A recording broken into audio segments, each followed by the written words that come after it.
السلام علیکم، بسم اللہ الرحمن الرحیم۔ جیسے کہ ہماری بیسٹ کینسرز کی سیریز چل رہی ہے، اس میں جتنی بھی وجوہات ہیں اور ان کے جو رسک فیکٹرز ہیں وہ ہم ڈسکس کیے ہیں تاکہ بیسٹ کینسر کا مرض جو ہے وہ ہونے ہی نہ پائے۔ اسی ضمن میں آج کی ویڈیو میں آپ کو ان چیزوں اور ذرائع کا یعنی سورسز کا ذکر کروں گا جو جسم میں نہ صرف ایسٹروجن ڈومیننس کا سبب بنتے ہیں بلکہ ہمارے جسم کے اندر اینڈوکرائن سسٹم میں خلل پیدا کرتے ہیں، ڈسرپشن پیدا کرتے ہیں۔ وہ چیزیں اور ذرائع جن کو زینو ایسٹروجن یا زینو ہارمونز کہتے ہیں، اور زینو کا مطلب ہوتا ہے فورن یعنی باہر سے، یعنی زینو ایسٹروجن اور انوائرمنٹل جو ہارمونز ہیں یہ انسانی جسم سے باہر پیدا ہوتے ہیں اور یہ ہارمون کی طرح خصوصیات رکھتے ہیں۔ ان کا وجود قدرتی طور پر ہی پایا جاتا ہے اور سنتھیٹیکلی بھی یہ بنتے ہیں۔ قدرتی طور پر جو زینو ایسٹروجن پائے جاتے ہیں یعنی انسانی جسم کے باہر سے بنتے ہیں ان کو فائٹو ایسٹروجن بولتے ہیں، اور وہ ایسٹروجن جو انسانی جسم کے سے باہر بنتے ہیں وہ ہارمونز ان کو سنتھیٹک ہوتے ہیں اور ان کو پیٹرو کیمیکلی ڈیرائیوڈ پولوٹنٹس بولتے ہیں۔ اور ہزاروں سٹڈی نے یہ بات ثابت کر دی ہوئی ہے کہ جو پیٹرو کیمیکلی ڈیرائیوڈ پولوٹنٹس ہیں، جو ہارمونز ہیں، وہ جسم کے اندر پہنچ کر بھی ہارمون کی طرح کی اثر رکھتے ہیں۔ ایسے کمپاؤنڈ جب جسم کے اندر داخل ہوتے ہیں تو وہ جو ہمارے جسم کے اندر اپنے اینڈوکرائن کے ریسیپٹرز ہیں ان کو ایسے ہی ایکٹیویٹ کرتے ہیں جیسے ہمارے جسم کے اندر جو نیچرل ہارمون ہیں وہ ان ریسیپٹر کو جیسے ایکٹیویٹ کرتے ہیں۔ تو اسی وجہ سے یعنی ایک تو ہے نیچرل ہارمون جو ہمارے باڈی کے اندر موجود ہے اس نے ریسیپٹر کو ایکٹیویٹ کیا، اور باہر سے جو زینو ہارمون اندر گئے انہوں نے بھی ان ریسیپٹر کو ایسے ہی ایکٹیویٹ کیا۔ اسی وجہ سے ہمارے جسم کے اندر اینڈوکرائن جو سسٹم ہے اس میں سارے میں یہ خلل پیدا کر دیتے ہیں۔ اور میں ساتھ یہ بتاتا چلوں کہ سارے جو باڈی کے باہر سے ہارمون پیدا ہوتے ہیں وہ سارے انسانی کے نقصان دہ نہیں ہوتے۔ ان میں وہ ہارمون جو پلانٹ ڈرائیوڈ ہیں جن کو ہم فائٹو ایسٹروجن بولتے ہیں، مائکرو ایسٹروجن بولتے ہیں، وہ انسان کے لیے نقصان دہ نہیں ہیں۔ ان میں خوبی یہ ہے کہ وہ باڈی میں داخل ہونے کے بعد جلد ہی میٹابولائز ہو جاتے ہیں، اور یہ جو پیٹرو کیمیکل ڈرائیوڈ پولوٹنٹس ہیں اور یہ زینو ایسٹروجن ہیں، زینو ہارمونز ہیں، انوائرمنٹل جو سنتھیٹک ہیں، وہ جو باڈی میں داخل ہوتے ہیں تو فوری میٹابولائز نہیں ہوتے اور جمع ہوتے رہتے ہیں، اور پھر یہ ایک کیومولیٹو افیکٹ دکھاتے ہیں، اور پھر یہ ڈفرینٹ قسم کے جو برے اثرات ہیں جیسے ہم پچھلے ذکر کیا یہ وہ پھر دکھاتے ہیں۔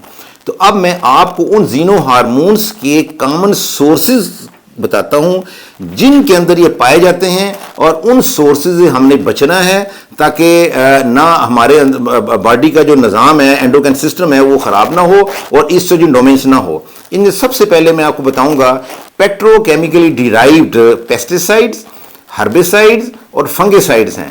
اب جو پیٹرو کیمیکل کا میں نام لے رہا ہوں، پیٹرو کیمیکل بیسیکلی وہ کیمیائی مصنوعات ہوتی ہیں جو پیٹرولیم اور نیچرل گیس وغیرہ سے ریفائننگ کے ذریعے سے حاصل کی جاتی ہیں، اور ان کو بہت سارے کیمیائی مقاصد کے لیے استعمال کیا جاتا ہے جو کہ جدید یعنی ماڈرن سویلائزیشن میں بہت اہمیت کے حامل ہیں۔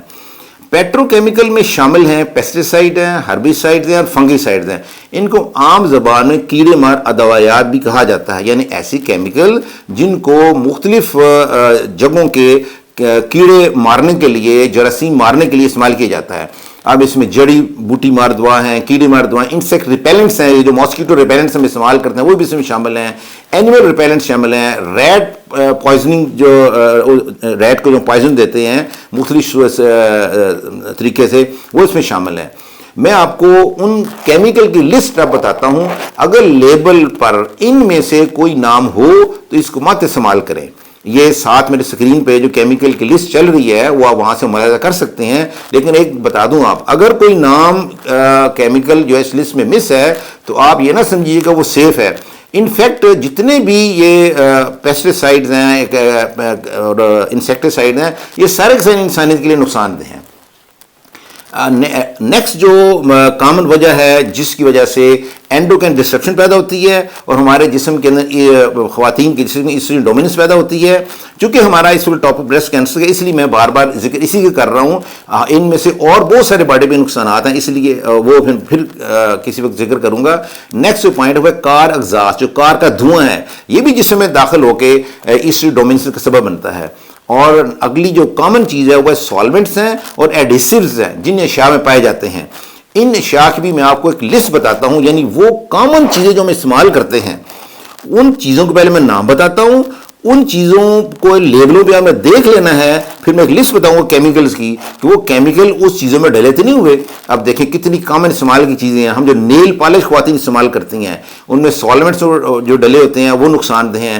نیل پالش ریموور ہے, گلوز ہیں, پینٹس ہیں, وارنشز ہیں, اور دوسری قسم کے فنشز ہیں, کلیننگ پروڈکٹس ہیں, پیسٹیسائڈز ہیں, ہربیسائڈز ہیں, کارپیٹس ہیں, فائبر بورڈ ہیں, جو پروسیسڈ ووڈ ہے, جو مصنوعی لکڑی بنتی ہے, میٹریسز وغیرہ ہیں. ان میں جو ابھی میں جو ساتھ اسکرین پہ دیکھیں گے آپ لسٹ چل رہی ہے, اس لسٹ میں دیکھیں اگر وہ کیمیکل ان میں موجود ہے تو آپ اس کو استعمال مت کریں.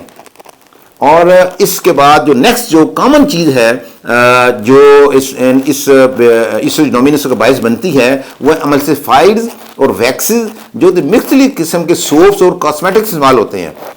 اب دیکھیں ایک وقت تھا کہ یہ بریسٹ کینسر اور دوسرے ایسے موذی امراض کہیں کی نظر آتے تھے.